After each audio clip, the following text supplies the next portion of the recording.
Hello and welcome to sleep as part of our immune boosting webinar. What? I can't take you anywhere. No. I'm the doc, She's the doc. And I'm Hanshi.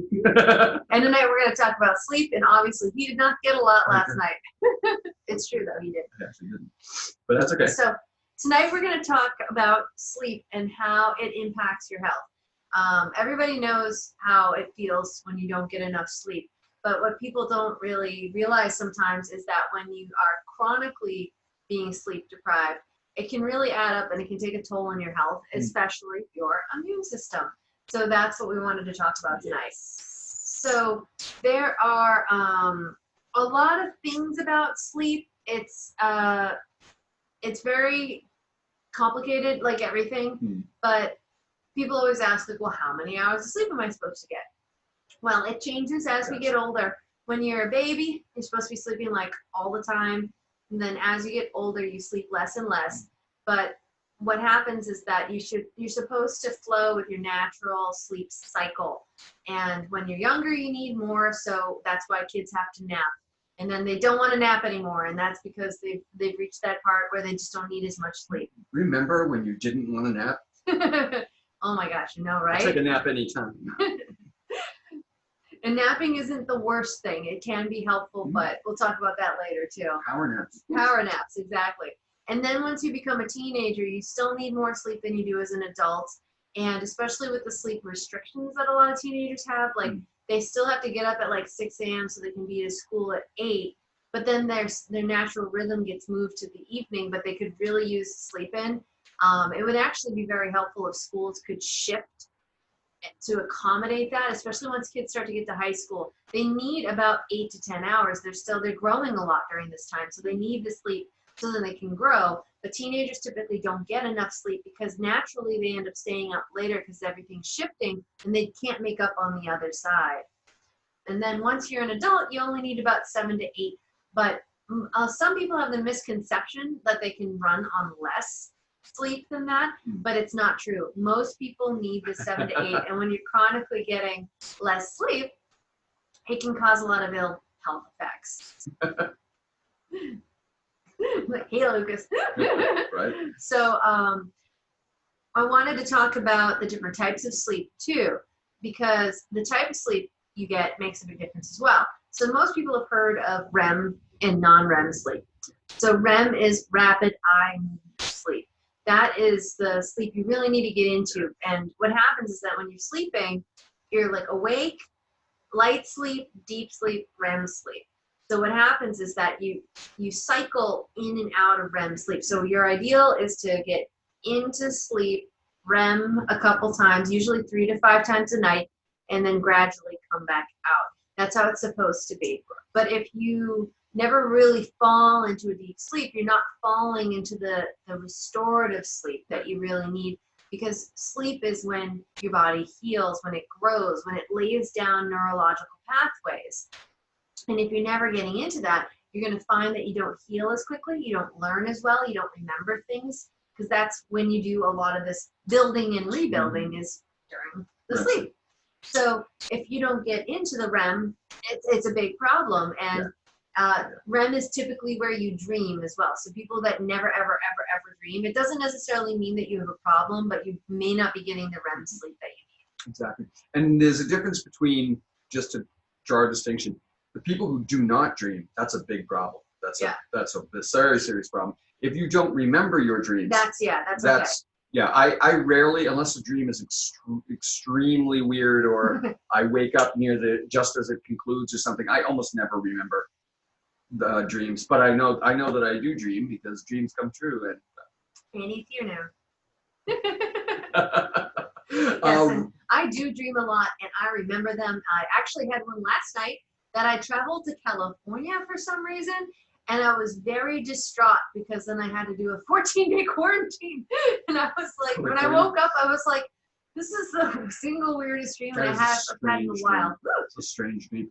The phases of sleep, there's some research that's been done and some work if you're really into it.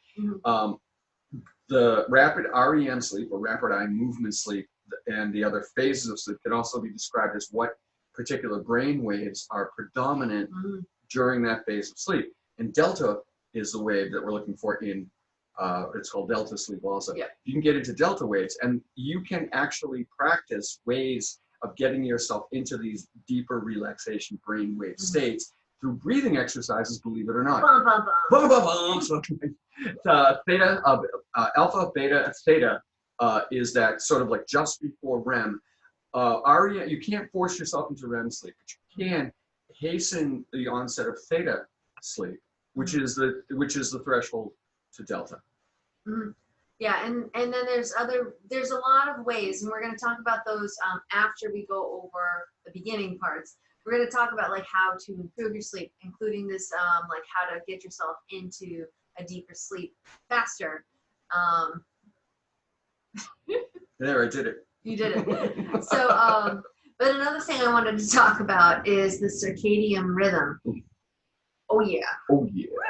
So this rhythm. I like rhythm. This rhythm is a 24-hour rhythm that your body is on. So every hour of the day, your body's in a different rhythm. And this rhythm affects every cell, every tissue, every organ in your body.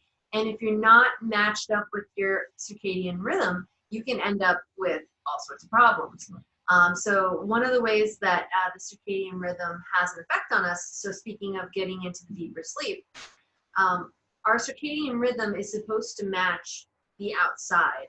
And that's one of the reasons humans have more of a problem now in civilized culture is that we have a lot of artificial light. So we can disrupt, we can break free from the sunlight cycle, which is not necessarily good for us. Because what's supposed to happen is that the sun comes up, it's bright, then it starts to go down and it gets dark. And then everybody knows how that works. And it makes that sound. Exactly. So what ends up happening is as it gets darker at night and you have less light, your body is like, oh, it's time to release melatonin.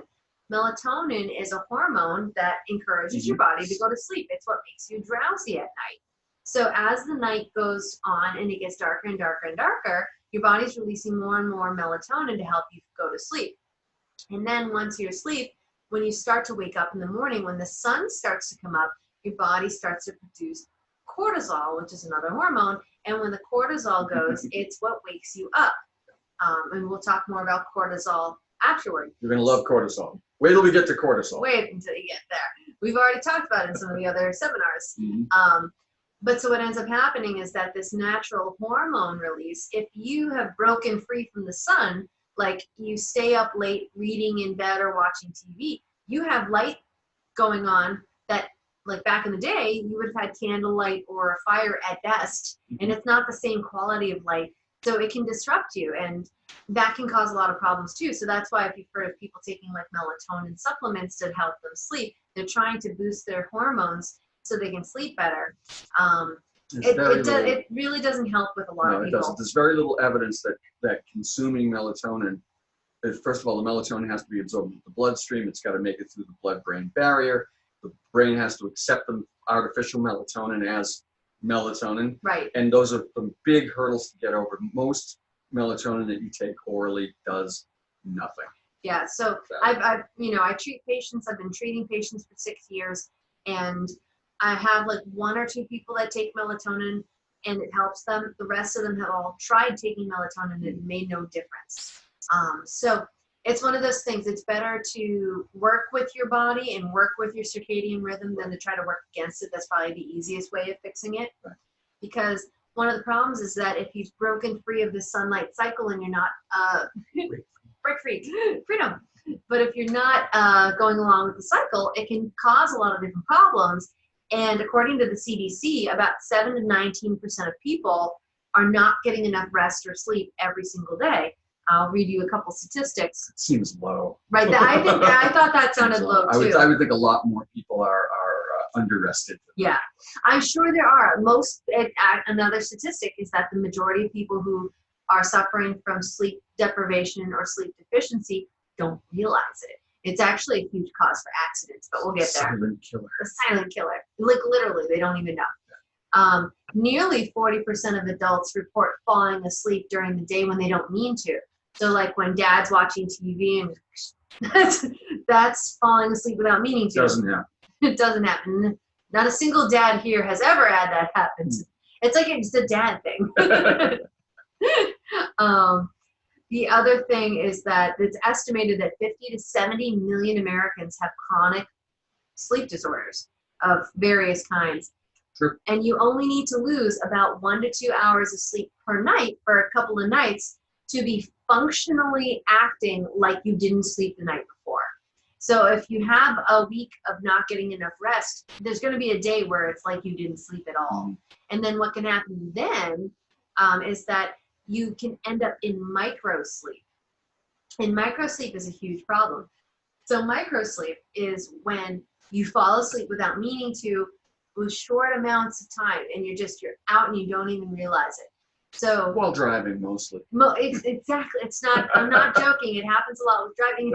It seems to happen from the research I was doing. It seems to happen more like when you're doing repetitive, monotone type of things like driving. Like driving. So what ends up happening is like if you've ever had this experience where like you're driving, and then you're home and you're like, wait, I don't remember that. You probably had a micro sleep where you were partially asleep while driving. Right. The way to think about this, ideal. it's tough because we think of sleep as a binary, right? You're awake or you're asleep. And when you get into this extreme sleep deprivation, you can get into this situation whereby you are conscious and kind of awake, but parts of your brain, cognitive function is shutting down a little bit in order to rest it, essentially. And then it will come back online again. A microsleep doesn't mean you're unconscious. You literally could be driving a car and driving it fine and snap out for 5 or 10 seconds and then come back. If you're lucky, nothing happens in that 5 or 10 seconds. Nobody pulls in front of you, no squirrels jump. They estimate that 100,000 car accidents a year are due to this microsleeping, that have resulted in about 1,500 deaths. So it's not. Shouldn't be microsleeping. Yeah, don't microsleep. But you can't even help it when you get that tired. And that's one of the reasons why there was a campaign a while ago. I vaguely remember it. Like, don't drink and drive. It's don't drive tired. Actually, my uncle had that happen to him, and he's a nurse. That's probably why it happened, because he's a nurse. He's a nurse, yeah. But he was driving home from his shift, and it was really, really late. He worked. Nurses always work those weird split shifts and stuff. But he was driving home, and he made it home, and then crashed into a tree right in front of his house. Wow. Because what happens is the farther away from your home that you are, the more alert you are because you're not safe yet. But once you reach a certain radius, when you get close enough to your house, it's like a safe zone. And that's when your body's like, oh, we can sleep now. And then you're out. So he crashed into a tree. Luckily, he was okay. But that's the danger of not getting enough sleep, is that it can either kill you like this or slowly over time. I knew a guy who heard that 90% of all car accidents happen within 5 miles of your home. So he moved.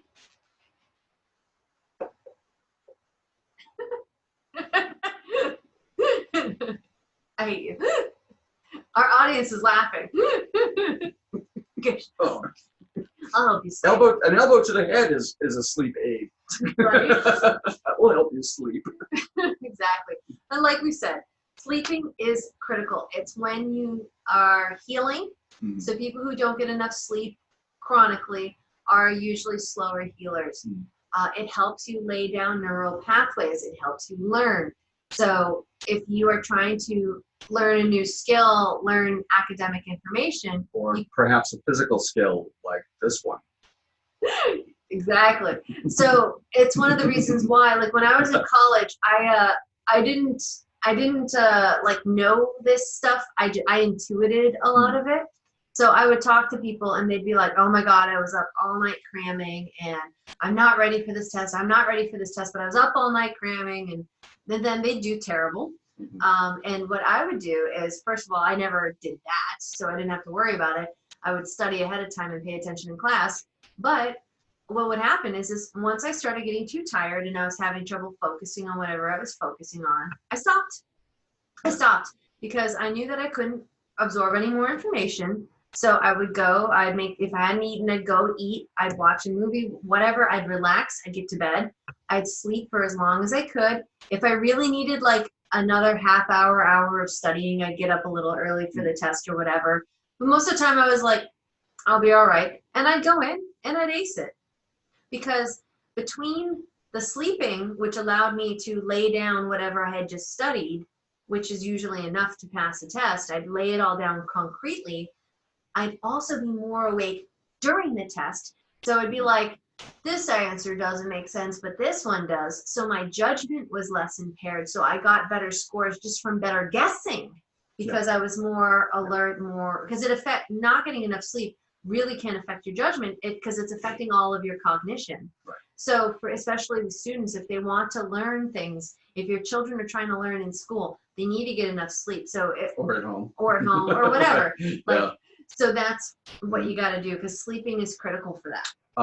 You transfer from short-term memory into long-term memory while you're asleep. Mm-hmm. That process largely happens during sleep. So we used to say, sleep on it, right? Yeah. Sleep on a decision or sleep on a lesson. I really do find, especially with physical skills, because we're trying to build, it's a test for the brain and the body, right?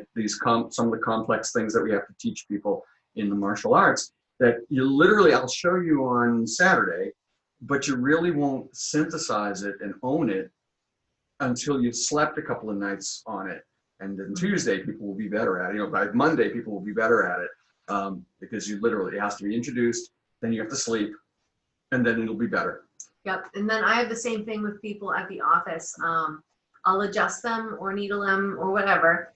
They'll feel a little better. Most people feel a lot better, but some people only feel a little bit better. And with those people, I always tell people, like, you're going to feel better now in a couple of hours or tomorrow when you wake up. Because some people need to sleep so then their body can regenerate and then they wake up feeling a lot better the next day. And that's one of the reasons why that happens, is that they need to heal. Right. And so physical, can I jump in on physical? Yeah. So I've, in coaching people, I coach a lot of people to lose weight. But I've coached people who are trying to gain muscle mass also. I've worked with athletes who want to be more muscularly large or just change from fat to muscle. And I got to tell you, one of the first things I suggest to these people before they expect me to tell them how much weight to lift, what kind of exercises to do. And I almost always, I've learned after 5 years of this, to start with this sleep pattern. If you're trying to make any changes to your body, those happen while you're asleep. You want to lose weight, you're going to lose the weight while you're sleeping. The activities you do while you're awake aid in your loss, but it's the time you spend asleep is when that weight is lost or when that muscle gets built. Right, I've seen people work hard and just not get enough sleep, and nothing that they do translates into a result. Well, yeah, because it's the whole point of to make muscle. The idea is that especially when you're lifting weights, you're literally tearing muscle fiber. Yes. Not like a full tear, but big tears, giant tear. So you're tearing the muscle, and then your muscle has to fix itself, regrow, rebuild, comes back bigger and stronger. That's how you build muscle. And when do you repair? At night. The process is called hypertrophy. Exactly. And then the other thing about sleep, we were just talking about melatonin and cortisol, which we'll get back to the cortisol. But another set of hormones that are affected by sleep are ghrelin and leptin. So ghrelin is what makes you feel hungry, and leptin is what makes you feel full. So what happens, though, is that when you are not getting enough sleep, your levels are going to be off. So what happens is just getting one night of poor sleep, your hunger hormone is going to be up and your full hormone is going to be down. So pay attention. Next time you really have like a bad night sleeping, see, are you hungrier the next day? And then you add in that you have poorer judgment because of the lack of sleep. Next thing you know, you're eating cocaine. No. Maybe you did. I never ate it. Well, the other thing too is that then people will start to reach for like caffeine and sugar because both of those give you a bump. But typically when you're eating something that contains sugar and caffeine, it's probably not real food, or it's crap, or whatever. Here's the bad news. Not that there's enough bad news, but the balance between and we have more ghrelin and leptin The problem with ghrelin is you got to understand that we're meant to survive. Mm-hmm. We are created to not always to thrive, but definitely to survive. And to break your ghrelin process, if you don't have a hunger impulse, you can see that from survival point of view, that's a really bad thing. Yeah. If you don't have a leptin impulse, right? If you don't have a, hey, stop eating, if that's a little broken, which it is in most people, by the way. Yes. There's so We'll many. talk about that in another podcast. Leptin is one of the most fragile processes in the body. Almost anything will break leptin, and almost nothing will break ghrelin. Right. So again, ghrelin's the hunger one. Right. Leptin's the satiety, that being full. Right. Because think about it. If you are out in the wilderness and you're not eating and you're like, I'm not hungry, you'll eventually perish. But if you are I would have said die. But if your leptin is broken and you're constantly eating, yeah, you might get a little bit fat, but you can live off of fat. That's kind of like we talked about in the truth about carbs. That's kind of the point, right. Is that when you have fat, you've got storage of food. So if you can't find anything, you can survive. You have some reserves. Exactly. I'm just storing because of COVID. Exactly. Just to be safe. So you never know what's going to happen. You never know. There was toilet paper shortages. Next, it could be soup shortages, and I'm ready. I'm ready. I'm carrying my soup around with me. Exactly. This is ramen right here. Ramen. So along that line, though, so what can happen, like we said, is that if you're chronically screwing up your sleep cycle, you can also mess with your hormones. And the minute you start messing with hormones, it's not ideal. So cortisol. I want to go back to that real quick. Speaking of hormones. Yeah, because then we'll get into like what are some signs and symptoms of sleep deficiency and deprivation. So cortisol is one of the biggest problems behind all of this. Cortisol is also known as the stress hormone, or also known as the death hormone, because people with high levels of cortisol over the long term die sooner than people who don't. Because cortisol is a hormone that's released in response to stress. And there's a reason for it. Again, everything evolved a certain way for a reason. It's just that we mess with it as humans. But so what's supposed to happen is that your hypothalamus tells your pituitary to tell your adrenals, which live on your kidneys, to pump out cortisol. I should have brought my graphic home. But it's called the... Nobody needs that. Nobody wants to It's called the HPA axis. So hypothalamus, pituitary, adrenals. So they each tell it all the way down to produce cortisol. Cortisol is produced in response to stress. It's what amps you up along with like adrenaline and other things. But it's like, it helps do the fight or flight, again, to survive. Because if you are being chased by a saber-toothed tiger, you need to run. That's why I always have the bears chasing the little kids in the little ninjas class. There's a bear, run. Because that's what happens is it gets everything moving and you get away from the danger. So fight or flight, or fight them. We teach them to run too. But anyway, so that's what ends up happening. And what can happen though is that in modern life, it's like you're being chased by a saber-toothed tiger all the time. Yeah. So what ends up happening is that when you almost step off the curb and that idiot who wasn't looking almost hit you, that is that's adrenaline. That's adrenaline, so but it pumps your cortisol. To make a distinction, anytime you pump adrenaline, cortisol comes along for the ride. Yes. It's like a sticky hitchhiker. It's awful. It is. Sudden panic, something's going to hurt you now and your heart races, that's adrenaline. Adrenaline is to give you that boosted speed you need to get off the trail and away from that tiger or bear or whatever it is. Cortisol is the long-term low-level stress hormone that it keeps getting produced. Yes. Think of it as the famine hormone. Yeah, sorry, I got too excited. That's okay. Myself. No, you were right. I just want to make a tiny distinction because it's important to understand how these two things will work. Why adrenaline will keep you alive as long as you don't have a pathology that makes it crank all the time, in which case you'd be in an institution because you'd be in total panic all the time. So you would. And there are certain tumors and stuff that do it. And there are. And in fact, I knew a young lady, teenager, who had a tumor on her kidney, and the adrenals, as the doc said, sit right on top of your kidneys. And this thing she was being treated for all kinds of emotional problems because she had massive panic attacks that were almost endless, the poor thing. And it didn't matter how much of the usual medications they gave her for panic attacks, it didn't work. The serotonin reuptake inhibitors wouldn't work on her because it was a physical problem. It took them a while to find it. Once they took the tumor out of the kidney, her adrenals calmed down, so she wasn't in freak out mode all the time. But cortisol is the famine.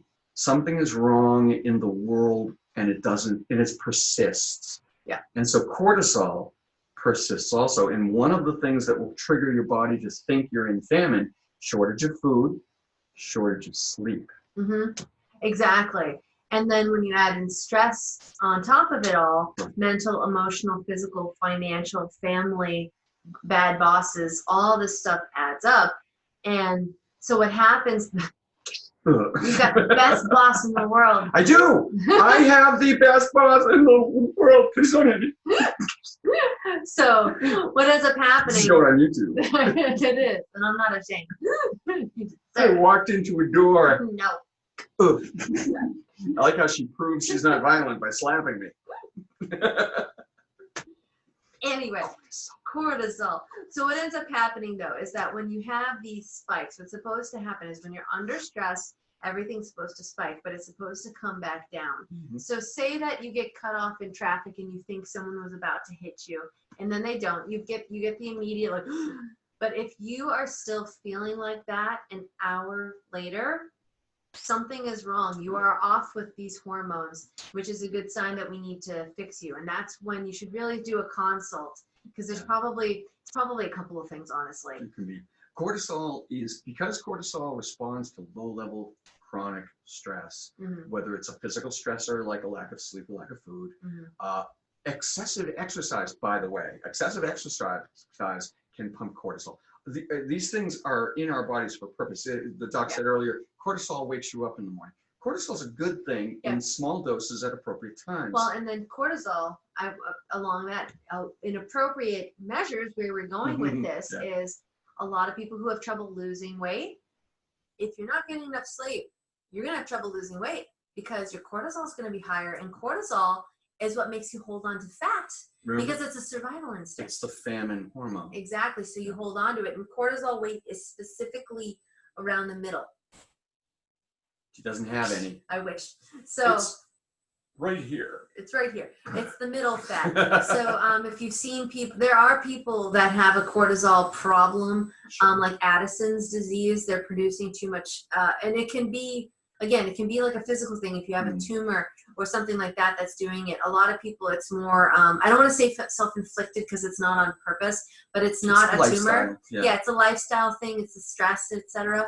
But if you've ever seen somebody who's huge in the middle but has like tiny stick arms and legs, Mr. Potato Head kind of. Yeah, that's a cortisol problem. So that's why if you've got the belly fat in the middle, that's why they call it stress weight. Right. So it's so if you're not sleeping, you're not going to be able to lose weight. So along that line, again, cortisol and all that other stuff, it also creates inflammation. And like we talked about with sugar, inflammation is linked to every single chronic health disease. Pretty much. So sleep in particular, sleep deficiency has been linked to heart disease, hypertension, which is high blood pressure, kidney disease, diabetes, stroke, obesity, and depression. Yay! Yay! Yay! I'll take all of that, please. Right? And those are just the diseases. I'm a modern American. I'd like 3 of each, please. Right, and then, so then as far as like, well, how do I tell if I've got it aside from those horrible health problems? Well, if you've got mood issues like irritability, lack of motivation, anxiety, depression, those are all some mood symptoms that people can have. Because when you don't sleep well, you're just off. That's why. Performance problems. So like you may not be able to concentrate. You might have an attention deficit disorder like ADD or ADHD. That's kids, right? There is, I read a study a couple of years ago that said that some percentage of children who are diagnosed as ADD or ADHD were actually just sleep deprived. They really don't have any chemical problem with their brain. And if they just slept, they'd be fine. Yeah, there's actually like a lot of things that can lead to ADHD and ADD, including like sugar and stuff like that. There's a lot, and reacting to like dyes in food. Those are, so lack of sleep, sugar, and preservatives and dyes in food are probably like the 3 major things that cause ADD. And if you can just fix those problems, you don't have to put the kids on drugs. You know, and the other thing too is kids are supposed to be a ball of energy. They're not supposed to sit at a desk for 8 hours a day or whatever, and then not have recess and all this other stuff. What we're asking of kids is just unreasonable overall. There's a real condition called ADD. There's a real condition called ADHD. In my humble opinion, it is overdiagnosed, and it's largely, it can be lifestyle issues that are actually causing the attention deficit. It is not a lack or imbalance of brain chemicals, which is what ADHD is supposed to be. Yeah. A lot of kids get lumped in as ADHD largely because they're not girls.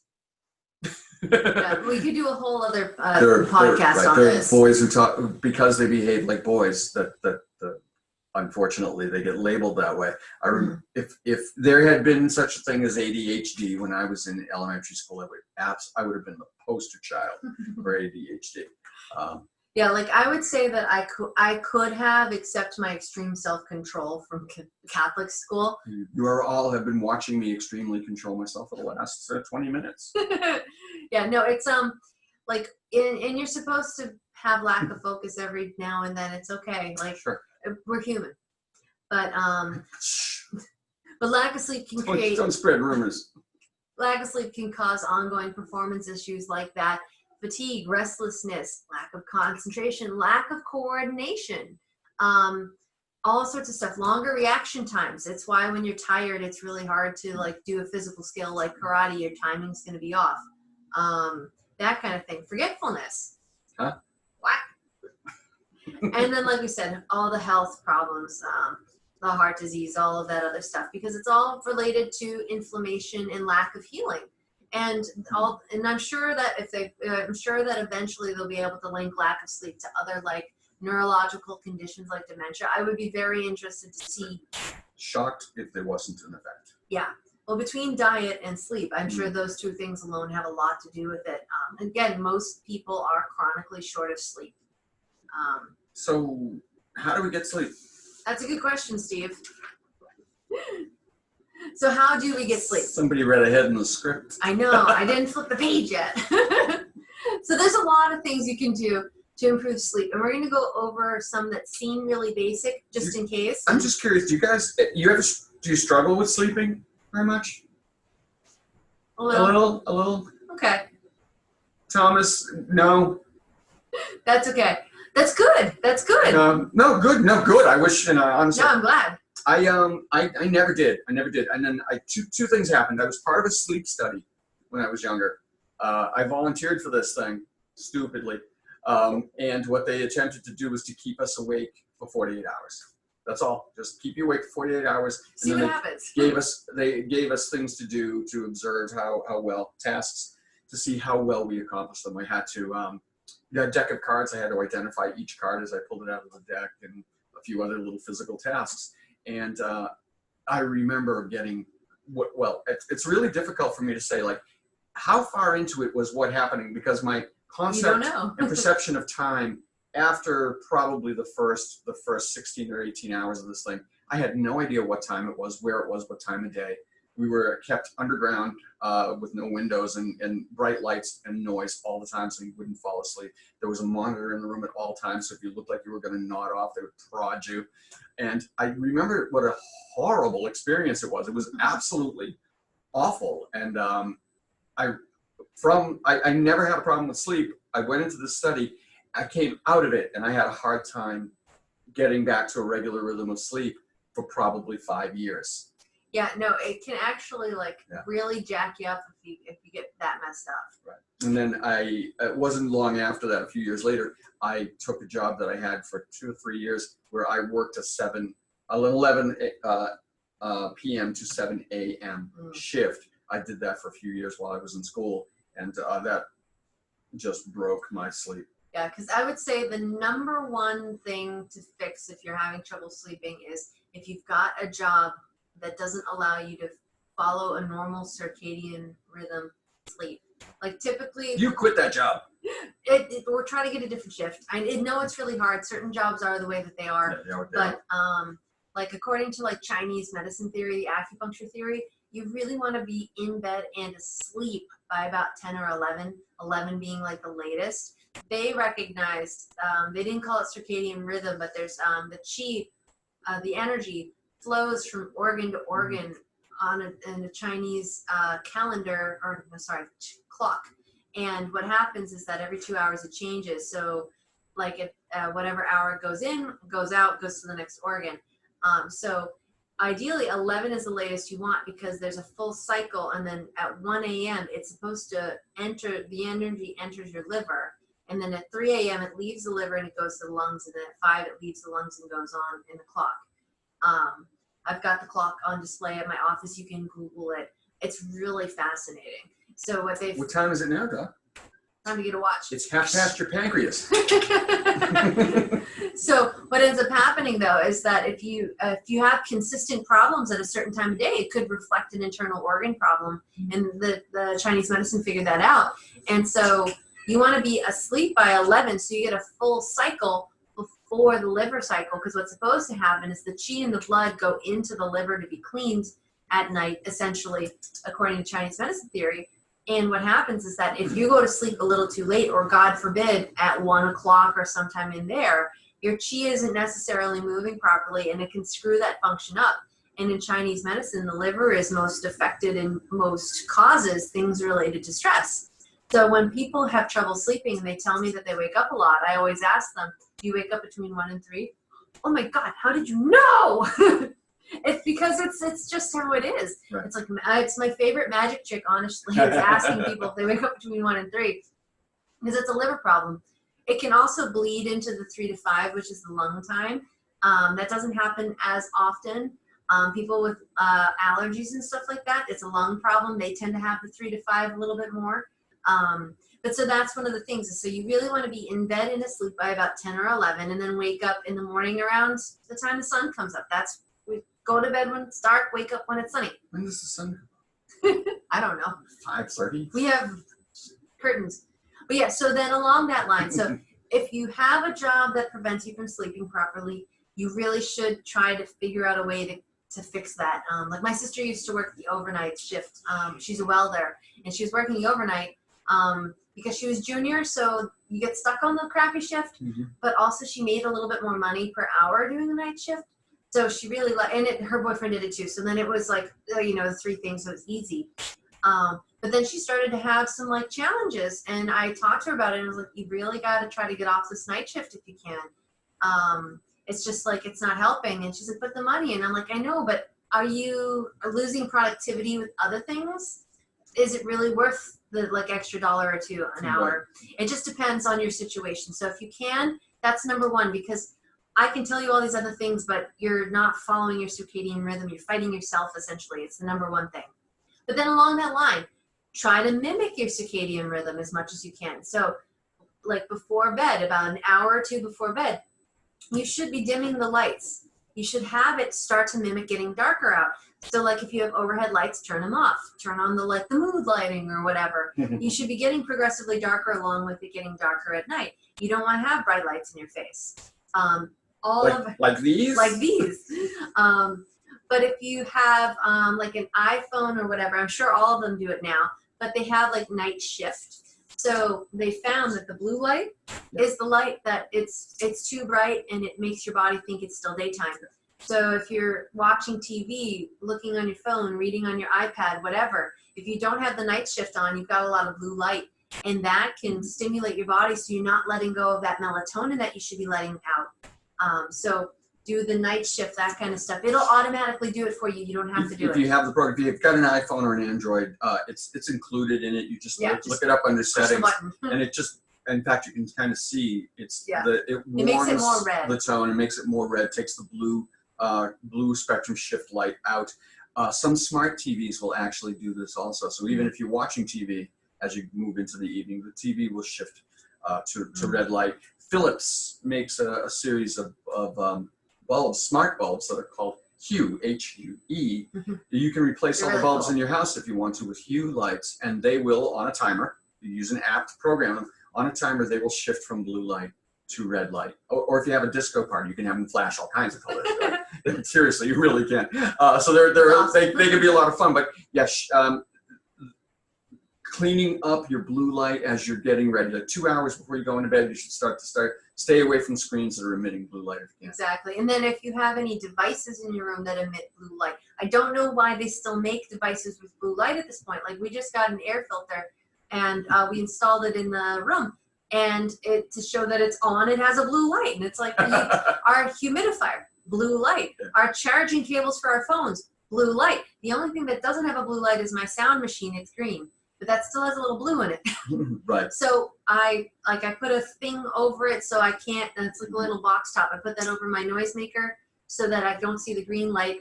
The charging cable, I used nail polish so I can't see the light anymore. He put duct tape over the blue light on the thing. Right. You want to get rid of all the blue light because it'll keep you up. Yeah. We also have room darkening curtains. Correct. And if you can, not to make too fine a point of it, but if there's a light in your room and it's not red, cover it. Yeah. Cover it. Just to be safe. It's green, but this one's yellow, but this one's kind of chartreuse with a little turquoise. So who cares? It doesn't matter. I try to cover every light in my room, regardless of color. If you use night lights, which if I know some of you have little kids, Thomas.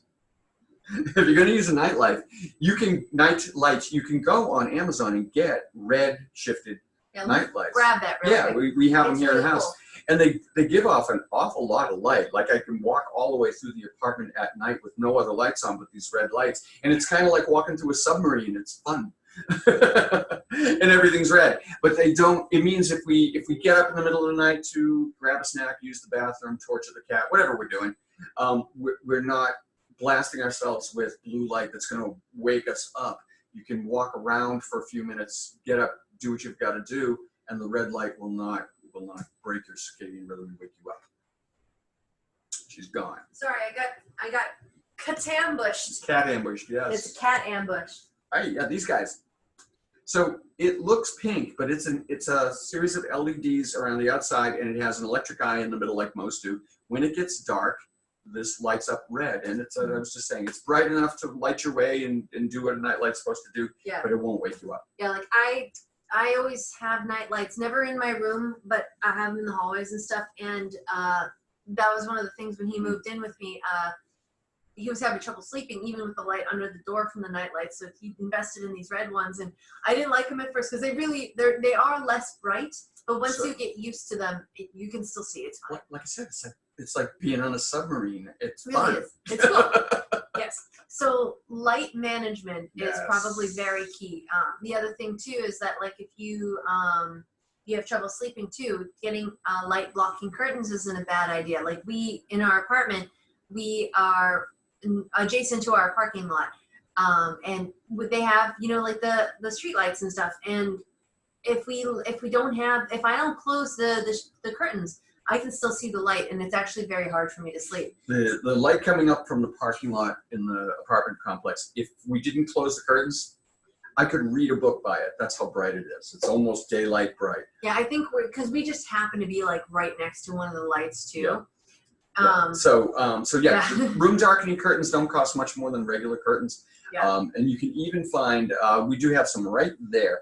They have, because you're trying to block light, you need to use, you'll want to use a different curtain rod than you usually look up. A sturdier one. Yeah, it wants to be sturdy because these are heavy. It also wants to curl around so it closes. It's funny to have the curtains but have the light streaming in all around. It doesn't help you. They have to be able to curl around and come in contact with the wall to seal that light out. If you want to get real funky dunky about it, you can even put sort of an enclosed valance box across the top to absolutely seal out the light. Yeah. So we didn't do the valance on top, but we have enough now, and it's close enough. The other cool thing is that they're noise dampening as well, so that helps with the sound. Because I'm very sound sensitive. My mom calls me radar ears. Like I could hear our dog snoring. I could hear her from 3 states away. Right. I was upstairs in my bedroom, which was over the kitchen where we would keep her in the crate. And I told my mom I could hear her snoring, and she's like, "That's impossible." And I'm like, "No, I do. And she's like, "You have your door closed. You're on the second floor, and you've got your AC unit in the window, there's no way you hear her. Like, I do. So the next night that I heard her snoring, I snuck out of my room, tiptoed downstairs, and there Holly was, she was a Cavalier King Charles Spaniel, so she can like smush nose and I was just like, oh my God, this is so freaking loud. And I wish we didn't have smartphones at the time. I would have recorded it to show my mom. But I was like, no, I confirmed it. I heard her. Yeah. So I'm very sensitive to sound. So I have to be very like careful. And it sucks living in an apartment when you're sound sensitive. It doesn't matter. It's been years and I'm not, like, because I grew up in the countryside mostly. So I'm used to like the bullfrogs and the bugs and stuff like that. But I'm not used to city noise. And even though I've been here, it's better. But like I'm still, but I use sirens. Unless there's police sirens, I can't sleep. Yeah, he's like my cousin Vinny over here. So what I've had to do, I have the noise blocking curtains. I have a sound machine next to my bed and it makes white noise. And it has to be white noise. I can't do rain or any of that nonsense. So I have that on. I've got earplugs in. And like if he's breathing too heavy, I'm like, shut up, you're snoring. I can't hear it. It's like, I can't hear anything. Yeah, and then we also have our air filter, which is on. You can hear that a little bit. And I leave the fan on in the bathroom. So like, and he's just like, it's so loud in here. Like, I'm like, I'm fine, and you're loud. Get out. I've got to listen. I'm gonna go to sleep at a gun club because it's quieter. Yeah. So, but that's how sound sensitive I am, and I really do need like the white noise and stuff. I can't do waves or any of that other stuff. So here's the funny thing about this. It's annoying. Sound sensitivity is very relative. And sound sensitivity can actually be a pathology too. It can. Anyway, keep going. I have it took me a while to get used to this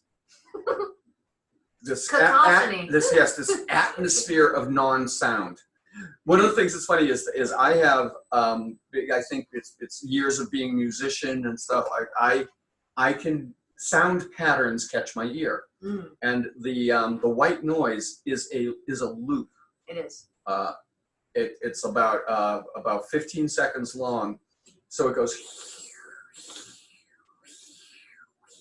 It's not that distinct, but I can hear it too. Yeah, it's not. I am really exaggerating how this.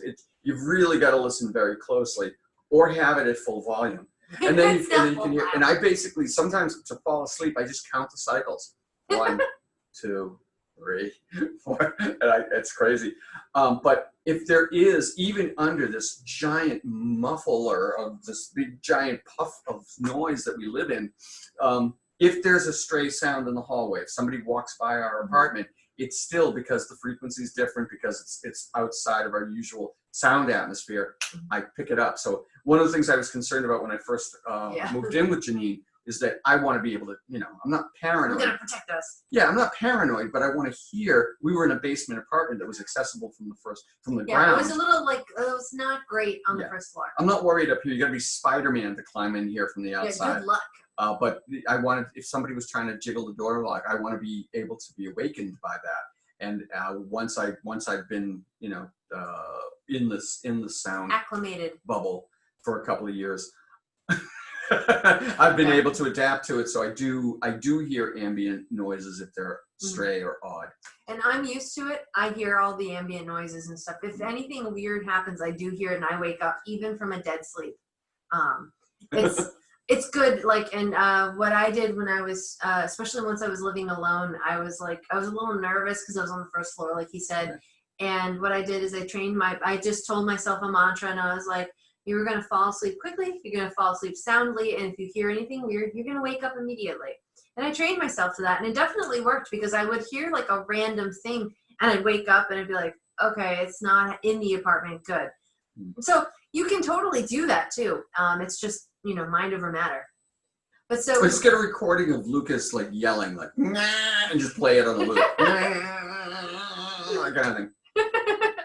So why wouldn't that be soothing? Light and sound are two of the biggest things that you have easy, relatively cheap control over. Yes. The blue light as well. Another thing that's free is regularity of your sleep. You want to try to go to bed the same time and wake up the same time every day if you can, even on the weekends, because we're creatures of habit and our bodies like that. Mm. So what happens to me is like I used to wake up at 6 a.m. and I did that forever, since at least high school. And it wasn't until actually COVID that it broke it, because Quarantine, we baby. started to sleep in. Yeah, because it was like, well, we don't have to be up. I would wake up at 6 and then I'd go back to sleep. Now I have trouble actually doing that, and we haven't really revamped our hours to get me up at 6 a.m. because I just don't want to anymore. I'm not a morning person normally, and now that that habit's kind of broken, I'm like, but anyway. But if you can try to get up at the same time, go to sleep at the same time, the regularity will help. If you're constantly like, you go to bed at 1 a.m. and then you wake up at 10 and then you go to sleep at 7 and then it's your body doesn't like the irregularity. You're not helping your circadian rhythm, and you can really mess it up. Absolutely. Meditation and breathing are other free things you can do. Yes. So if you do have a hard time falling asleep, even if it's not regular for you, even if it's occasional, there are about 1 billion apps out there that will guide you through a meditation that will put you to sleep. There's 10% better is one. It's a great one.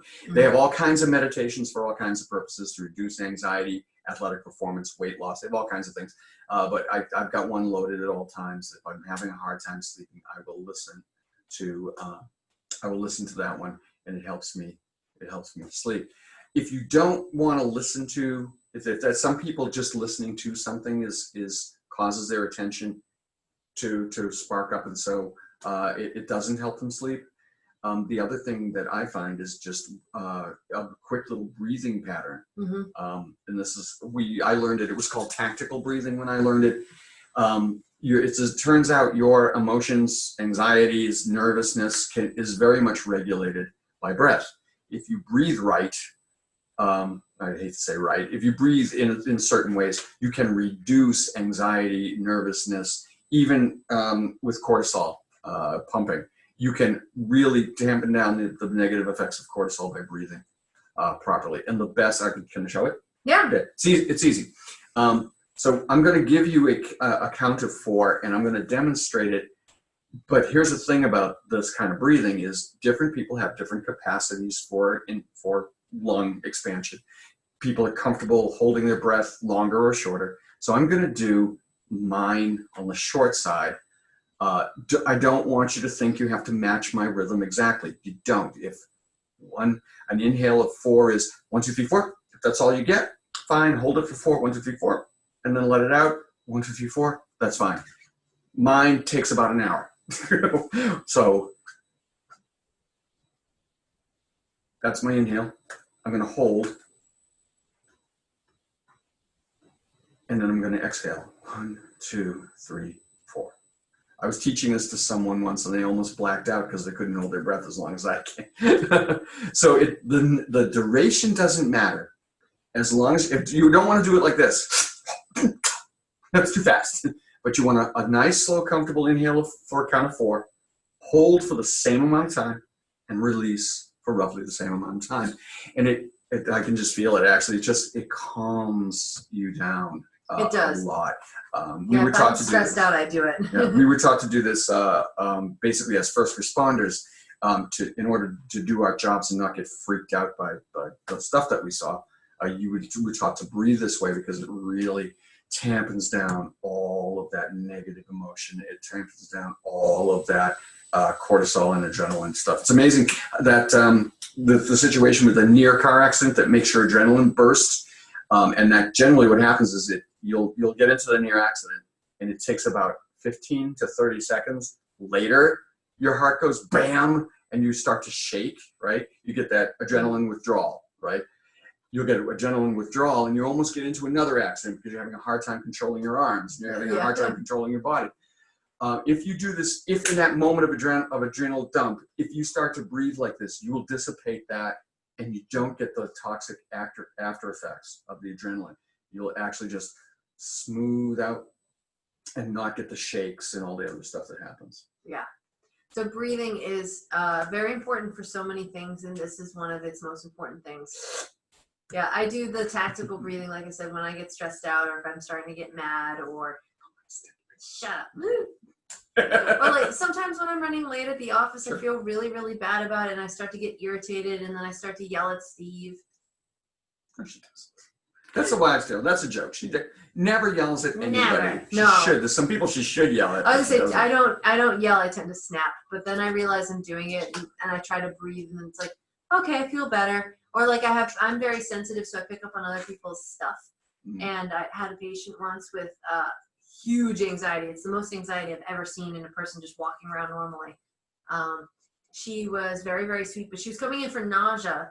But her nausea was directly, oh, hey, Kitty. Her nausea was a direct result of her anxiety, but she didn't see it that way. It was older generation, so they don't believe in mental illness a lot of time. And not that being anxious means that you're mentally ill or anything like that, but they don't like the association, the implication. Right. Her adult daughter brought her in and was like, I can't get anything done. She calls me like 20 times a day. And my brothers and my sisters. So this woman is just on the phone with her adult children, like, did you remember to pick your kids up from school? Did you turn off the stove? Did you change the batteries in your smoke alarm? Like, she's just anxious about everything. I don't know how she even functioned. And I started to talk to her out front because she was a little bit nervous. She didn't really want to be there. So I just sat down next to her and I was like, hey, well, I'm Dr. Pulley, blah, blah, blah. And I started talking to her. And then she started getting anxious about just interacting with a new person. And it was like, and I could feel myself like talking faster. And oh my God, and I was like, and I was like, okay. So I was literally talking to her and just doing a breathing exercise at the same time because my anxiety was starting to go, and then it was making her more anxious. So I could see we were creating a feedback loop together. But the minute I got my breathing under control, and I was like, all right, well, don't worry. We're not going to do anything you don't want to do. Like, we won't even treat you today if you don't want that. We're all cool. And then she immediately was like, shoo, and she calmed right down. So that's how, if someone else is freaking out, you can stay calm too, especially if you're sensitive like me and you pick stuff up. I don't. And then, so another thing you can do, though, that was similar to the breathing exercise, is you can do some sort of meditation. I tend to do that. If I remember, I'll do the breathing, but I tend to do the meditation because it was my go-to thing for years. Sure. And I've done it so long, my body's like, oh, we're sleeping now. Boom, and I'm out. So you just have to practice it. So one of the easier ones I recommend for people is ABC meditation. It's awesome. So basically, you just run through the alphabet. So you come up with the letter and then a positive word associated with it. So like A, appreciation. I appreciated having Steve in my life. B is for beautiful. I am beautiful. Yes, she is. C is for cat. I love Cleo the cat. See, I'd be waking up right there. So you just keep on going, and this is a good positivity exercise too. It's just good for mental emotional health anyway. Like, I'm thinking of the SpongeBob song. Guys at the SpongeBob and his nemesis Plankton. Plankton is evil, right? And SpongeBob sings a very nice A is for all the people and then Plankton sings his part. P is for plutonium. Bombs. It's just all negative stuff. That's me. Well, so the APC meditation is a great way to practice gratefulness. A attack. B bombs. So if you feel like you suffer from a lot of negative thoughts too, it's a great way to try to, because you can rewire your brain, and a good time to do it is during sleep. So if you rewire your brain for positivity, it's a great way to get a double benefit. And then you just go through the alphabet until you fall asleep. How far have you gotten? I usually don't do that one. Okay. Did you ever get to Z? No. And start over? No. Hopefully you don't get that far. What I do is, when I was a teenager, I wanted to write books or fan fiction or anime or something. I was a nerd. Still am. You still can. I still can. I can't. My life's not over. But I was working on one of my stories in my head. And so I was working on these scenes, and I had like this many scenes, but I was like, okay, I'm going to work my way through them. I'm going to go in order. So I have this one scene, and let's say it's this long. Well, this happens, and then this happens, and then so I'm following the pattern. So I'd be thinking about it, but I never really made it this far because I kept falling asleep. So now what I do is I literally just go through that scene. I don't remember any of the rest of the book. I only remember the scene at this point. But now, like, it was a guy was walking down the hallway. He talked to someone. He kept walking down the hallway. He went into his bedroom. He took the secret passage to the garden because he was meeting up with his friend. But then in the garden, he gets ambushed by assassins who think that he's the friend, and he gets kidnapped. I don't get that far. He's walking down the hallway. He sometimes meets the guy. Like, interesting. He never makes it to the bedroom anymore because I've been using it since high school. So it's been like 15, 20 years. You have accidentally stumbled upon a thing that's called a memory palace. Ever heard of a memory palace? Yeah. Okay. So Dawn, good. Memory palace is where you create an imaginary construct in your mind, a building of some sort, and you walk through that. You store memories, things you want to remember, in places in that building. So you have it's a mnemonic, it's a memory device, and a good time to do it, as you have stumbled upon accidentally. Yeah, I figured it out as a teenager. A good time to do it is as you're falling, before you or as you fall asleep is a great time to populate or tour your memory palace, because you're doing it just before you're going to convert short-term memory into long-term memory. So it's a good time to review that by using that mnemonic or physical structure. Neat. So there you go. So you can do something like that. If you just make it consistent, it'll eventually work. And now it's, like I said, if the only time I ever have trouble falling asleep is when I forget to start doing that. So that's there. You just got to do that. The trick. So I have a habit. It's a very old habit of reading before I sleep. I used to do that. One of the funny things about that, the good and bad of that is I read a lot, so that's good. I get a lot of reading done that way. It's neat. Here's the bad of that I've discovered too. What your gut sets your mind to right before you fall asleep is going to color, the quality of your sleep. That's why you don't want to watch a scary movie right before bed. So I'm a big fan of some historical fiction. Bernard Cromwell's the what's it called? Oh, the last. John's like, yeah, you know who I mean, right? You know what I mean. I love his stuff, from the Sharps, all the Sharps series, all the way up to The Last Kingdom. That's the one I'm trying to think of. And The Last Kingdom is about the Viking invasions of England, and it's Vikings. So there's a lot of axes and heads and lungs and things going on. Yeah, I would read this before I fell asleep and then drift off and wake up about 2 hours later like,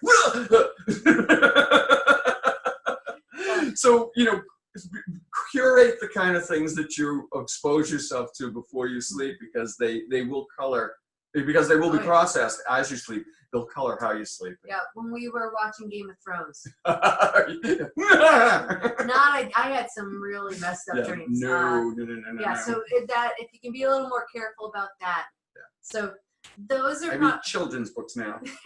Seriously, I'm going back through the Harry Potter series. I don't know though. I love Harry Potter. Even that has its moments. There you go. There you go. Yeah. So you gotta be careful. You do. But yeah, so along that line. Hygiene, sleep hygiene. Sleep hygiene, exactly. It's all called sleep hygiene. Another thing you have to be careful of, especially if you're a college kid and you're studying, your bed should be for your bed and fun grown-up activities that are on a bed and nothing else. It should never be used for studying. Like, did you just get it, Thomas?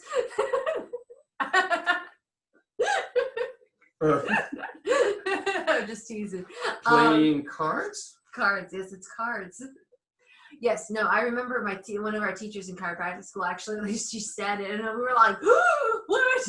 None of us do that. Like, but yes, no, those are the only two activities that should happen on the bed. The rest of them should happen somewhere else, not on your bed.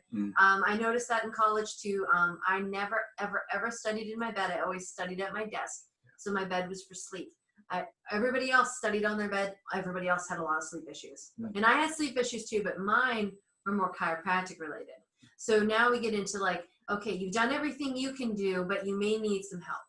So the chiropractic can be very, very helpful, because a lot of people, it depends on why you're having trouble sleeping. If you're having trouble falling asleep, that can be one set of things. If you're having trouble staying asleep, that can be different. If you wake up too soon, those are different things. That's one of the reasons why, if you've tried a lot of these things and you're still having trouble getting sleep, you really should see a healthcare professional. I obviously recommend alternative healthcare. The doctor's just going to give you a prescription. They don't really have any other tools. And that, real quick, that's a slippery slope. That can be very disruptive to your natural sleep if you use sleep aids. Yeah, like trazodone, for example. I had a patient take trazodone. It blew out his adrenal glands. Yeah. Like not like they exploded, but he already had some adrenal fatigue, which, or they call it HPA axis dysfunction, going back to that hypothalamus pituitary adrenal thing. It's been colloquially called adrenal fatigue. It means that your adrenals get tired of making cortisol, and then things start to go wonky, and your cortisol curves will invert and all this other stuff. If you have adrenal fatigue, you're going to have fatigue in the early afternoon, like 1 to 3 a.m. You're going to get a second wind around like 10 or 11 if you're still awake. You're going to be very distraught like Cleo. There's a lot of things that go into adrenal fatigue, and it's very common. I know. She's very upset because we got home and then immediately started recording and not talking to her. I know, it's bad. It's terrible. It's terrible. You're so loud. Come here. I'll hold you. Steve's in the way. That's the. She's just. You're in the way. Come. All right, let me just pick her up. But adrenal fatigue is super duper common, and it's a lot of what we've just been talking about. I'm held hostage to the moods of a cat. No, I'm not going in the bedroom. Creature has a brain the size of a peanut and has 2 grown adults wrapped around its little paw.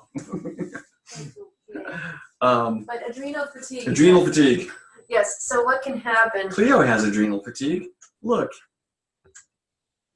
Freedom. All right, well, that's all you can get then. We're not done. We're almost done. We're almost done.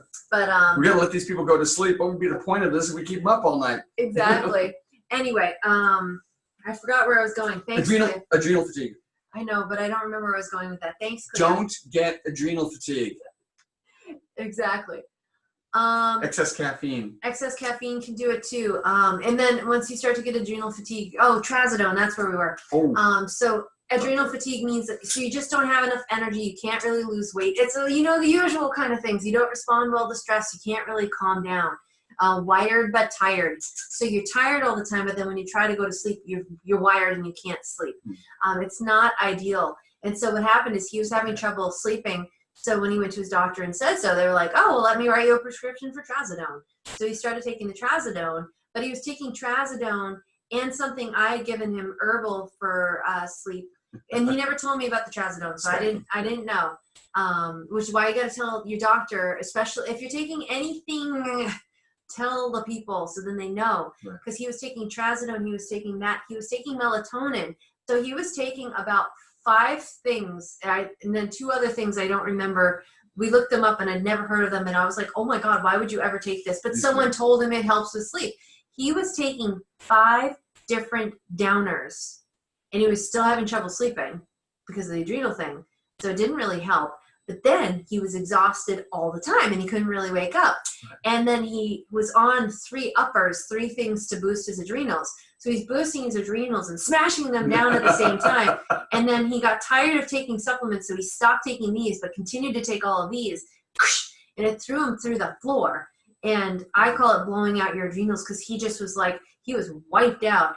And when he was complaining that he was still tired and he wasn't feeling better and all this stuff. And then he mentioned something, and I was just like, we need to do a reeval. We need to do a consult. So I made him bring in everything he was taking. We looked at his food again, and when we started talking, I was like, trazodone, when did trazodone get in here? And he's like, oh, like a year ago. And I'm like, you've been on trazodone for a year?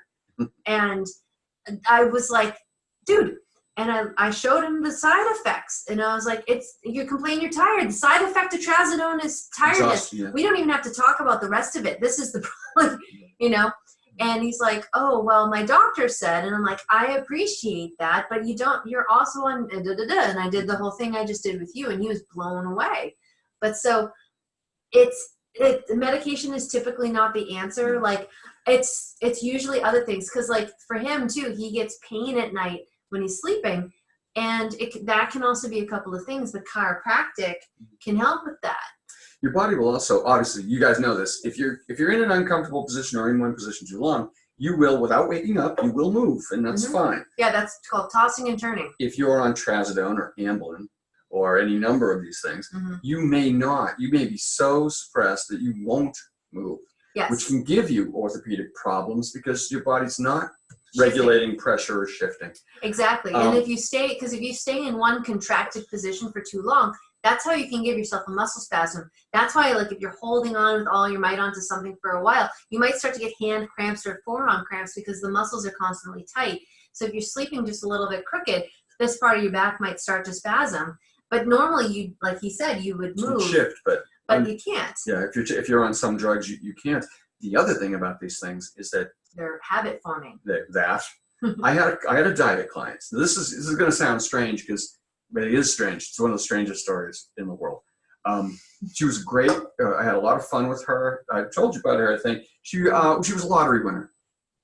As it turned out, she was a lottery winner. She actually won. She lived in Lynn, and she won $1 million on a lottery scratch ticket. And she had this truck. What's it called? A Ford F-150 Viper. Oh God, it was awful. Anyway, she said that she was very strict about her diet, but she said that she would wake up in the morning and find sleeves of cookies near her bedside.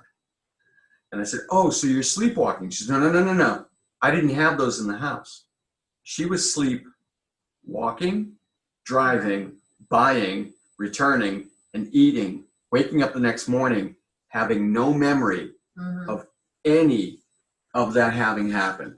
We were talking earlier about not ideal. About microsleep. Imagine under the influence of a sleep drug, actually getting in your car, and this thing was 600 horsepower, right? Right. And driving to a store, buying cookies, coming home, eating them, and not being aware you did it. Yeah. So no drugs, kids. Yeah, like I can't. It's not within my scope of practice to advise on the taking or not taking of drugs, but personally, I would never ever take them. Then furthermore, they can be habit forming, which means addictive, and then you start to screw up your sleep so bad that you need the drug in order to sleep properly. Right. Not ideal. Right. So you want to get to the root of why you're not sleeping. So we talked about like the environmental stuff already, but then I wanted to talk about the chiropractic because that one I find is very key. Like Steve said, if you're sleeping in the wrong position, you can have pain, and that can also wake you up. So that's the other thing is with these sleep meds, you may be forced to sleep, but you're not sleeping well. You're not going deep because you're still in pain. Not ideal either. So if you are orthopedically not okay, if you're crooked, what happens is like when you sleep crooked, you're going to sleep with some things too tight, some things too loose, and it can cause a lot of problems. So at my office, we'll adjust you to get you rebalanced because if you're crooked again, you can't sleep well, it doesn't matter. We don't have to talk anymore, you're crooked. But once we start to decrooked you, the technical term, the next question is, do you have a problem with your pillow or your mattress? And I know our audience tonight has already heard the whole sitting, sleeping, standing talk, but if I didn't know any of this when I was growing up. So I used to sleep so terribly when I was in high school. It's one of the ways I ended up developing a lot of these technologies. It's why I know a lot about sleep is because I didn't sleep. And we tried everything. I tried the melatonin. My mom refused to give me anything habit forming, so I never got into any of that, which was good. Thank you, Mom. But we had all the other things, and none of it really helped me. And my sleep was so bad that I would have to sleep, or I would have to read. So I'd read every night. I would read from the moment I got into bed when Mom would make me go to bed at like 11. I'd read until 1 or 2 a.m. Wake up at 6, go to school. And I did that all of high school because I would have to read until my eyes burned and I was so tired I literally just passed out. That's the only way I could sleep because I was just so uncomfortable and I couldn't fall asleep. And then when I got to college, it was a little bit better because I didn't, I don't know what changed, but it's probably honestly getting off my memory foam mattress. Probably. So what happened was I had, whatever mattress I had, but it wasn't quite as soft as my memory foam mattress at home. So it wasn't until the end of chiropractic school when I found the style of chiropractic I do, ABC, where I started learning all this stuff about being crooked in the mattresses. And at that point, I'd gotten my Tempur-Pedic mattress from home, and I started to get straightened. And what would happen is that I would drive an hour one way to get treated by my friend who did the technique, and I'd drive an hour home. I'd be great. I'd go to sleep. I'd wake up in pain again and not sleeping well. And I told him, and he was like, "Are you sleeping on memory foam?" I was like, "Yes." And he was like, "Fix that." So, because like I slept so badly that in high school they did a sleep study on me because it was so bad, and they found nothing was wrong with me. And it wasn't until that can't be right. That can't be There's right. clearly something wrong. Clearly something wrong. So there was, teenagers, whatever. What? And so it wasn't until it started getting fixed, and then I took a chance because I was very nervous. I was like, we spent a lot of money on this Tempur-Pedic mattress, and I don't know, and da-da-da-da-da. And so, and it was old at this point. It had like a divot in it, and I knew that. So I was like, well, I should get another one anyway. But I'm a college kid. I don't have any money. So he's like, do something. I don't want to see you again until you do something. Fine. So I went onto Sears.com and I bought the cheapest, hardest spring mattress I could find. It was like $200. It was perfect. They delivered. They took away the old mattress. And I got adjusted. I came home. And it's the first time I ever slept well in like 20 years. Wow. It was amazing. I was asleep instantly, and I woke up and I was like, oh, is this what you're supposed to feel like? And I didn't know that. I didn't know that that's how you're supposed to be. So I also had a Tempur-Pedic pillow, which wasn't good. The problem with Tempur-Pedic is it's too soft, and it starts to deform around your body. They say, oh, well, it accommodates to you, so then you feel better. But it doesn't. It does kind of, but it holds you in a crooked position, which isn't, we just talked about, is bad. Right. What you need to do is, if you're crooked, you need to get fixed so you're not crooked anymore. And then you got to be on a nice firm mattress that holds you in the right position. And then you got to make sure you've got the right pillow, whether it's on your side or your back. You cannot sleep on your stomach. When you sleep on your stomach, your neck has to be turned one direction or another, and you're probably going to end up with like an arm underneath. That's what I used to do. And then you're going to be like, why does my arm fall asleep? Why do I have pinching? Like, duh. How come I have to turn sideways and can't work straight ahead unless... Exactly. Yeah. So it makes a big difference how you're sleeping. So now I have my pillow set up just right. We've got our nice ABC approved firm mattress. We've done all the other things. I fall asleep within 5 to 10 minutes every single night, unless I'm anxious or upset about something. That's the only time is it's more emotional. And I know because I use an app on my phone called Sleep Cycle. So it uses the microphone and the accelerometer to listen to you sleeping, so it can hear when you're rustling and stuff. So you can see. It's really cool. It's free. You should try it. Yeah, I don't get paid. But basically you can see where you fall into deeper sleep. You can see if you come out of it. So it'll show when you're awake. It listens for snoring. And it's cool because on my side... It sees you when you're sleeping? It sees you when you're sleeping. It knows when you're awake? Does it know if I've been bad or good? Yes, it does. And it knows you're always bad. It should be good then, for goodness. Even when he snores, my phone doesn't pick up his snoring. So you can also discover if you snore. He snores. It's the cat. You heard her. It's not me. It's the cat. But would you say it's true that if you are well adjusted, you could sleep even on the floor and you'll be okay? Well, think about it. Where did people used to sleep? The ground. So when I know that when I can't sleep, as you may have picked up, it's a subtle detail. Might snore. And Doc hasn't said much about it, so you may not have noticed the subtle hint that she can be easily disrupted. Right? She does fall asleep rather quickly. It's really cute, but it doesn't take much to wake her up. And when she's awake, because I'm listening for abnormal noises, like this one. Anyway, so from time to time, I will, when I know I can't sleep, and rather than stay in bed reading, risking waking her up, I'll just leave. Our couch is abysmal. Nobody should ever sleep on a couch, period. Yeah, it's a shame. Don't do it. Don't Especially sleep on a couch. You tall people. Yeah. I can barely fit on the couch. I know you can't fit on a couch. But I will actually, I did it last night in this room here. I'll come in here and I throw a comforter on that we have in the closet right there. I throw the comforter on the floor. I get my ABC pillow and I throw the other half of the comforter over me. And honest to God, I actually sleep better on the floor than I do in the bed sometimes. And because I get adjusted regularly, I wake up the next morning and not only do I feel fine, I think I hold my adjustment better from sleeping on the floor than I do. Even our bed, which is a good ABC mattress. I think it's starting to break down. So Yeah, I think the it's not mattresses break down. They're supposed to. We are going to have to do this. We got to do an episode on what to look for when you're buying a mattress, because it's generally the very opposite of what we can help you. Yeah, what the mattress salespeople are trying to All sell you wrong. is completely the opposite of what you want. So when you lie or sit on a mattress in the store, for it to be comfortable while you're awake, you want it to be soft and cushy and sinky. But you don't want that while you're asleep at all. It's actually, like the doc said, it causes all kinds of frictions. You try to move and you're sunk into this thing and you can't actually move. Well, and a soft mattress breaks down faster, so like Tempur-Pedic. Buy another one. Yeah, exactly. And Tempur-Pedic's very expensive. It's actually a really great business model. They're expensive and they break down faster than a spring.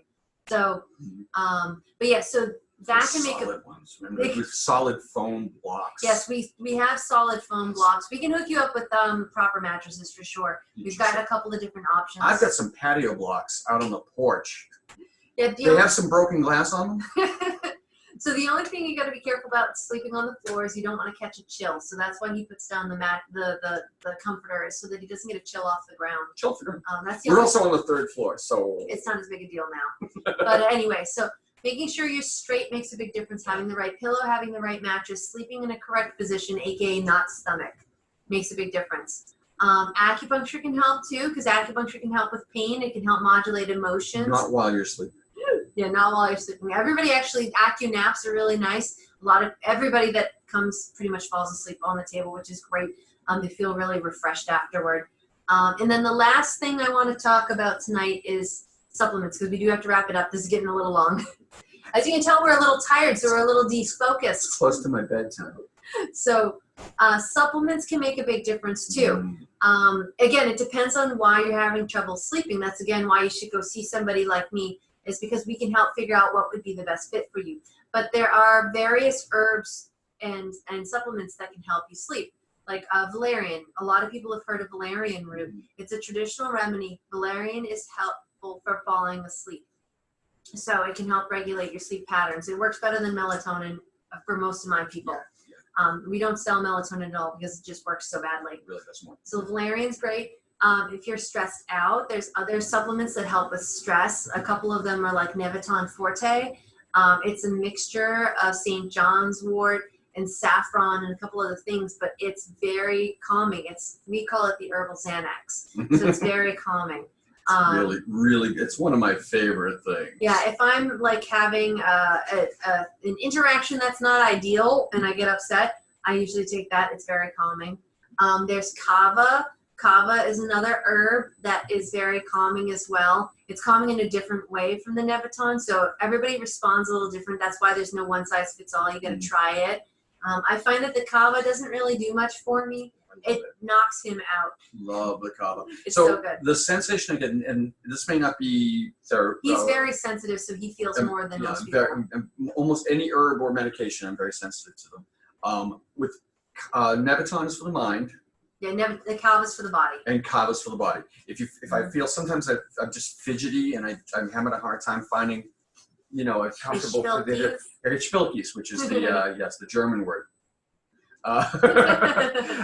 Kava is great for the physical energy that won't dissipate. And given what I do and the physical nature of my gestalt, right? I am in gestalt, a very physical person. So sometimes that physical energy won't dissipate, especially when we were teaching evening classes. Kava.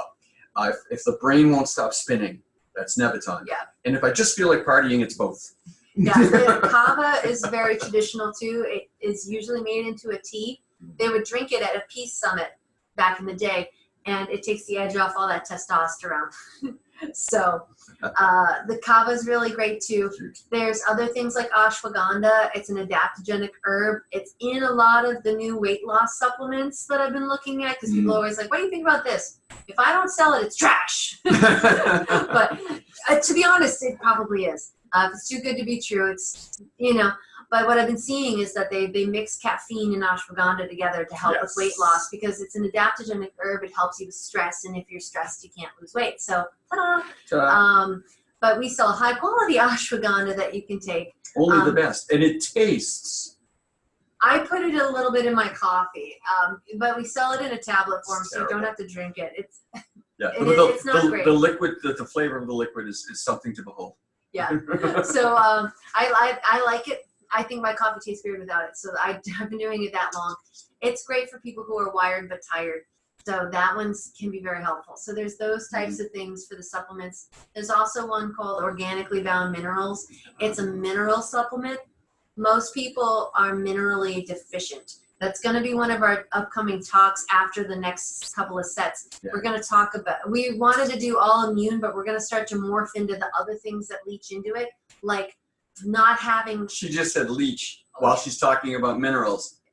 That was a chemistry joke. She's leaching minerals. So most food grown in the United States doesn't have any minerals in it. Like you're supposed to be able to get like iron from spinach, for example. Not if they don't put the iron in the soil.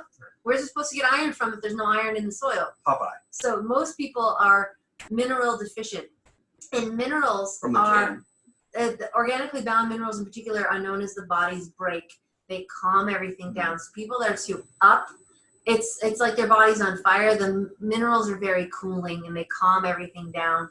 So that can be helpful too. So there's so many different supplements that can help. So there's no one size fits all. There's no right answer. We got to find the right set for you. So if you can, find a person who does standard process in MediHerb. They're the best quality supplements of what I use. They help a lot.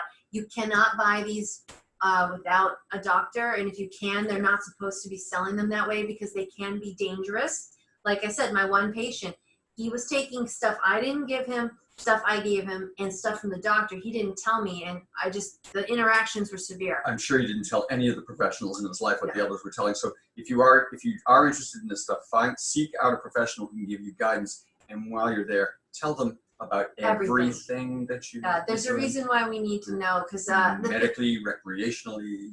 Yes, it's and last thing, I don't want to go into this too much. Marijuana is going to have to be a different topic. Marijuana may make you a little tired, but in the long term, it really disrupts sleep. I was on one of the sleep websites earlier doing some research on the statistics, and I saw them do an article on how teenagers who use marijuana regularly have disrupted sleep patterns as adults. Yes. Because I don't care. I really don't care if you use marijuana. I don't care if you drink. I don't even care if you inject heroin. I care that you're impacting your health negatively. I'm not I'm not judging your use. I don't really care. Sure. But marijuana is not safe the way that some people like to pretend it's safe. It's not dangerous like heroin, but it's not safe. Right. It does have negative health side effects. I can explain it more from an acupuncture point of view. I have 2 articles. I'll try to remember to link them in the description. But marijuana, maybe in the short term is very helpful, but in the long term it has consequences, including anxiety, depression, insomnia. The things that a lot of people who smoke or take marijuana products to abate are actually made worse in the long term. Now, neither of us are prudes. I don't care. What you do recreationally is fine. I doubt you've done anything that I haven't myself done. No heroin, as far as you know. Don't do heroin or meth. Those are really bad. Yeah, no, don't do those things. Don't even go near that. Even if you, the problem with those is there's no doing it once. It's instantly those are very addictive. So none of that stuff. But if you smoke, fine, God bless you. But if you're using alcohol or marijuana or any other recreational, if you're self-medicating for sleep or any other problem, don't do that. Don't do that. Yeah, it's even with the alcohol, same thing. It may make you tired, but alcohol is very inflammatory. So you'll if I have too much to drink the night before, I usually wake up between 1 and 3, which is liver time, and I wake up sweaty, night sweats. I'm hot because alcohol is hot. I don't do marijuana because first of all, it wasn't allowed on my license and it was illegal. But second of all, it doesn't affect me very well. I am a little more prone to like palpitations and stuff. I have trouble. I actually have more trouble. I'll be tired, but I can't sleep. And then I wake up a lot and I get really dry. So I have no desire to do it. I know you have worse effects, but what ends up happening? Yeah, I can't do it at all.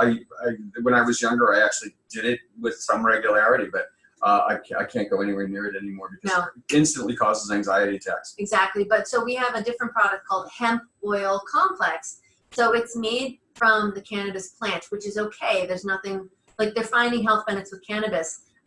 When you smoke weed to get high, it's the THC that makes you high. Right. It's the CBD that has the health benefits, really. So when you have the whole plant, you get a mixture of both. So that's why when people smoke it, they feel less pain, is because they're getting the CBD component. The high is the THC.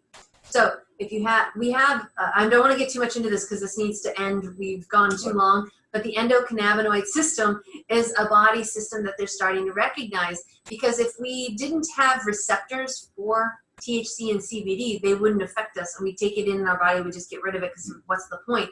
But we're affected. So they knew there had to be receptors and they found them. And it turns out that the endocannabinoid system is greatly affected by CBD and THC, but it's also affected by other things that have cannabinoids in them, like echinacea and spinach and all these other things. So there's a lot of things that stimulate, and broccoli, and that stimulate the endocannabinoid system, so you can still get the positive health benefits without having to do marijuana. Right. We have a product called hemp oil complex. It's a whole plant, so it's made from the hemp itself. It's not a one part, because CBD is like this, it's a spectrum. Most CBD oils are just this. So that's why people are like, I tried it and it didn't work for me, because you got the one that you didn't need. You needed probably this one or that one or whatever. Ours is full spectrum, so you get all of the benefits of the CBD. They take out the THC, so it's like less than 0.1% or 0.01%. So it's very, very low. You're not going to get high from it. But they mix it with high quality calamari oil, which is an omega-3 fatty acid, which we talked about before, and broccoli extract. It's called True Brock. They get it from somebody else who grows high quality broccoli. It's antioxidant. So this supplement helps stimulate the endocannabinoid system, and it's antioxidant, and it has tuna oil. So it's good for helping to resolve inflammation, which we just talked about again. And so it's been found to help with pain and also mood and sleep. What now? So if you have, if you're using, this isn't for you too. We know you guys don't do this, but for anybody who is watching, if you use marijuana to sleep, you should consider strongly switching over to like the hemp oil complex. You're not going to have the negative health benefits that are associated with long-term chronic marijuana use. They happen. It can take years, but it'll happen. And again, I don't care what you do for fun, but if you were doing it for fun rather than self-medication, you'd probably be doing it less and it wouldn't be as big a problem. But on that note, we should wrap it up. I think if we haven't already put you to sleep. Oh, snap. Yeah, so if we haven't bored you to tears. But thanks for being here. I know this is a lot of information. Yes. We try to pack a lot of information into a short time. Well, and these ones are supposed to be a little bit longer. They're supposed to be a little bit more exhaustive. Not exhausting. Yes. But we want to make sure you get as much information as you can all in one place. We're going to start doing like shorter videos of like little pearls from these things to make them a little bit more accessible. Maybe you put some diagrams in. We'll see. It'll be exciting. Ooh, diagrams. But we wanted to do that. So there you go. So why sleep is important, the signs of sleep deprivation, the health consequences, and how to try to improve it. If any of you ever need any help, again, let us know. We're happy to help. We can set up an appointment. We can get you more resources. Whatever you need, we're here. We're here for you. And so, hey, sleep well, guys. Yeah, sleep well. Thank you. And if you've made it this far, please like our video and subscribe to our channel. It helps us out. We're trying to grow. We want to grow. We want to grow. So thank you again. Have a great night.